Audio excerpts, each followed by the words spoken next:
Bonjour à tous. Aujourd'hui on se retrouve pour une vidéo pas à pas angle en gel, un jour une technique. Application d'une couleur claire. Alors souvent vous êtes toujours très embêté avec ces vernis permanents ou ces gels de couleur claire. Ça vous pose toujours problème parce qu'en fait vous avez des traces. Lorsque vous appliquez votre gel ou votre vernis semi-permanent, vous avez des traces. Souvent les mêmes réflexions reviennent où vous me dites j'ai beau passer un coup de bloc blanc, c'est toujours là, donc on va aborder le sujet. Alors en fait lorsque vous appliquez une couleur claire, donc là je vais commencer avec un vernis semi-permanent, il faut vraiment caresser la capsule. Il ne faut surtout pas écraser le pinceau.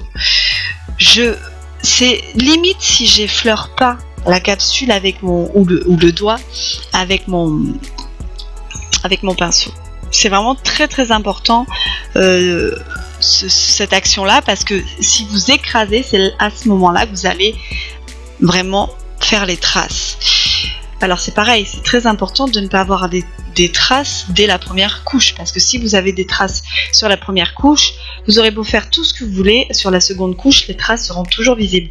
Donc vraiment, vous mettez suffisamment de matière sur votre pinceau et surtout vous n'appuyez pas, vous n'écrasez pas.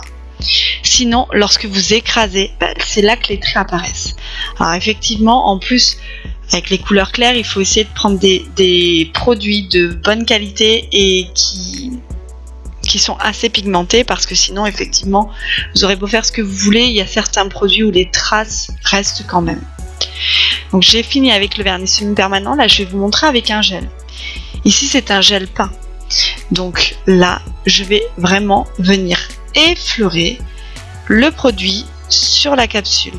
Donc surtout vous n'hésitez pas, vous le faites en plusieurs fois si c'est nécessaire, on y va petit à petit, mais on caresse tout doucement.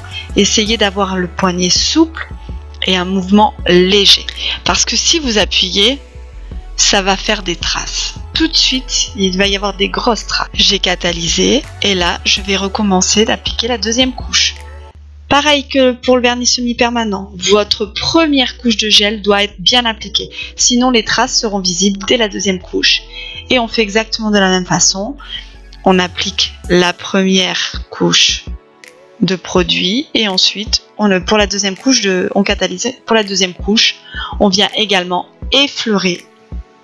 Vous appliquez votre gel de finition avec résidu, sans résidu. Vous pouvez aussi sceller votre couleur avec un gel de construction si vous allez faire une déco par-dessus.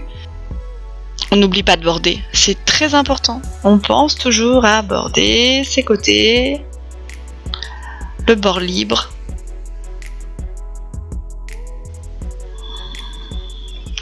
Et voilà. Vous n'avez plus qu'à vous entraîner maintenant. J'espère que cette vidéo vous a plu. À demain.